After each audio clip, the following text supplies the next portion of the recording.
way she looked the first time we met. Short brown hair and a red rain jacket. Ah, how could I forget? The voice inside my head said, oh my Lord. She kissed me and I opened up my eyes. A better way of waking up I'll never find. The words inside my mind.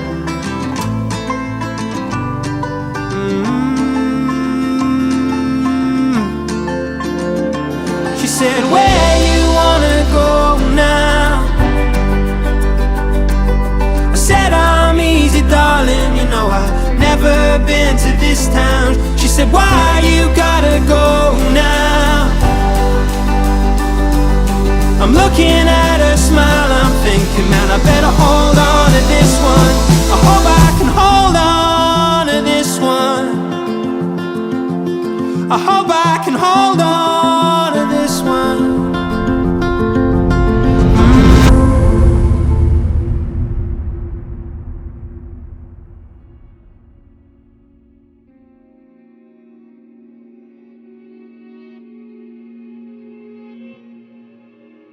Much of a girl's childhood consists of play and dreaming. Dreaming of growing up, being an adult, and that all of the tales we consume with happy endings would come true. Like most 9-year-old girls, I'd often go to bed thinking, I really hope someday I find true love. Then one day, I wasn't a kid anymore. I forgot how to dream about love, caught up in anything but a fairy tale. I remember sharing with you when we first met that I didn't care to dream about it, that it brought nothing but more disappointment and loneliness in the end, that I did best by myself. In a classic Brandon fashion, you sent me the longest voice note of all freaking time on how, done correctly, love could very well be the greatest adventure of all. I smiled and probably rolled my eyes, and I left it at that. I know my heart wasn't always open to you at first, but you quickly became my favorite person, and you never, not even for a day, gave up on the possibility of you and me. And I'm so glad that you didn't, because for a while I had lost it. You brought out 9-year-old Michelle. I had reconnected with her the moment I met you. Not only the girl who still eats Pop-Tarts and Dunkaroos because I do, but who feels the most safe and free and capable of dreaming, which is crazy because in my adult life, I found love meant the opposite of those three things. You've helped me believe in fairy tales again, except not in the ways they teach us about in books. There are some parts of fairy tales that are true, like how capable we are of loving someone wholeheartedly, that some feelings around love really are just as deep and real as they're portrayed, that two people can really look at each other the first time they meet and think, shit, I'm in trouble. But what 9-year-old me didn't know, and oh gosh, what 27-year-old me didn't know, is that I'd also have the privilege to know a love that is soft and sweet and willing through all of it. A love that doesn't feel competitive or uneven or controlling. A love that feels respectful and safe, even in uncomfortable conversation. A love that makes us want to turn towards and not against when life gets hard. With you, I learned that the foundation of true love, much like fairy tales, can run very, very deep emotionally. But unlike fairy tales, it also takes the strongest of friendship, the years of trusting each other to grow, seeing the best in one another, believing in our good intentions, and developing skills together as a team to navigate this crazy, crazy life. Yes, I had to say the skills thing. I am a therapist, so we're going to deal with that. And I love your emotional intelligence, babe. As I compare the lessons I've learned about love and life and fairy tales, here are my vows to you, Brandon. I vow to laugh with you, have fun with you, go on adventures with you, feel with you, ride away in the sunset on a horse with you, and go through every day loving you. I also vow to look at how I can protect your heart above being right, to sit in the dark with you when you need, to hold you tight at night when the world feels heavy and you're carrying the weight of it on your shoulders, to learn all versions of you that I'll meet throughout our lifetime, to reassure you that I'm here and that I'll always be here. I vow to always try to give you the benefit of the doubt, even when we find ourselves at another camera shop. Why do you need another lens? You don't. You really don't. And the crazy part is, I know you're willing to do the same because you've done it from the day we've met. You've shown me through your actions, and I guess that's the very last lesson I've learned about fairy tales, and here it is. They can start with a feeling, and the words and the glances and the good times, But the story only goes on with follow-through and hard conversations and willingness to work through our own hurt as a means to protect the other and build something healthier for the next generation to stand on. Do you know what's even more magical than a prince kissing you at midnight? The way you look at me on my hard days. The gentleness of your touch and your words when we disagree. The way you hold me when I feel like I don't deserve it. Or how you're always trying to go out of your way to make my life easier just because. The way you remind me how much you love me every single day without asking. The way you respect me and hear me and see me, even the parts of myself that don't want to be seen. And then you go and do something crazy like love me for it. The way that our love never seems to waver truly through all of the ebbs and flows of life. Now, all of that, of course, isn't depicted in fairy tales because that doesn't sound very romantic, does it? But it is. It is to me. It's the best thing I never knew I needed when it came to love. And without you crossing my little chaotic life, I never would have known how a true fairy tale continues and grows between the beginning and the end of a happily ever after. And for that, I am always grateful and so fucking lucky, Brandon Ferguson, to have you as my best friend and my husband. If I could speak to 9-year-old me, I would tell her that fairy tales don't exist, but Brandon does. And the love he brings to your life is and will always be greater than the ones you read about in books. I love you.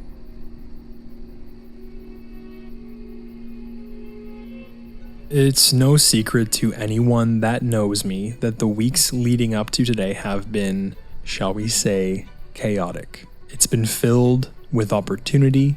It's been filled with exciting new work. It's also been filled with a lot of moments where I was away from my home, which is quite literally you. To bridge the distance between us, to give you some reminder of how impactful you are to me in my life, before the first gig in this last run of shows, I started writing you a series of letters entitled An Ode to My Future Wife. These were a short series of letters that were intended to make you smile and help you feel a little bit closer to me on those nights where the space beside us in our beds were a little bit emptier than we would like. Today, I'm very excited to turn over a new page and read to you the very first ode to my wife in Waterton, Alberta, Canada. Writing these vows has been exciting for me.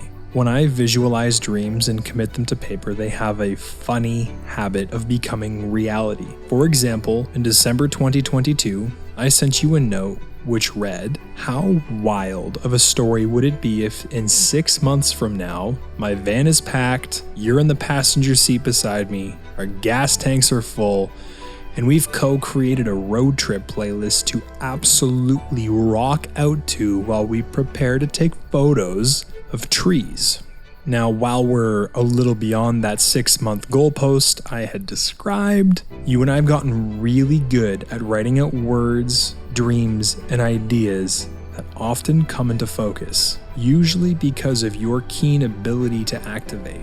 For example, a couple of days ago when we were scouting the location for this venue where I am now reading this ode, I found myself wondering how you managed to find a place that looked exactly like Norway, but in Canada. And you and I both know how much Norway means to us. I didn't think that would be possible to achieve. And you looked at me with this cheeky little twinkle in your eye and you said, if you want to do the impossible, talk to me. Give that impossible task to your wife. I suppose this ode is me celebrating how you make my impossible possible. Now, a few weeks ago, you asked me to try to keep these vows, this ode, short, sweet, and to the point.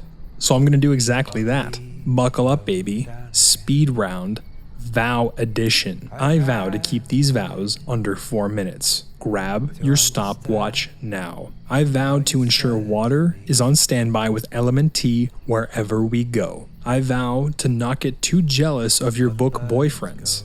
I vow to be annoyingly loyal. like golden retriever levels of loyal. I vow to work on checking my ego so I can fully embrace being a work in progress. I vow to continue to match my words with my actions. I vow that you will be my last first kiss. I vow to never wipe your footprints off Norbert's dashboard. I vow where possible to not allow you to go to sleep without laughing. I vow to be your forever travel buddy. I vow to chase excellence at holding unconditional space for your emotions. I vow to lead us to professional help when things get rough and it's harder to see the light at the end of the tunnel. I vow to be your number one cheerleader and fan when fortune smiles your way. All of these vows say roughly the same thing. Basically, I've got your back no matter what. You are the one who changed everything for me. You were the home I learned I could run to. And I'd never thought about a wedding ring until you helped me want to. Because there's no one that's ever loved me quite like you. It's 3 a.m. I'm on a tour bus bunk, racing thoughts in my head. No one has ever loved me long enough or well enough to see me be able to find my way back home. So to thank you, to remind you from this day forward, no matter what drives you wild, honey, whichever way the wind may blow your mind, no matter what sets your soul on fire, I vow to you, the most radiant nerd I have ever met, I will give your heart a place to rest, your mind room to explore, your body time to heal, and your spirit inspiration to be free. Simply put, I once wrote you a note describing an epic van adventure. And a little ways down the road, I wrote you another note telling you I was going to marry you one day. Today, as I write you this note, I'm here to remind you that I will love you forever. That is my vow to you. This is my ode to my wife. I love you, Michelle. It's the closest I've ever been to the heart of everything. Da da da da. It's been a year, oh what a year. I would give you an Oscar for the movie you made with me, the one no one is going to see. Da da da da. It's been a year, oh what a year.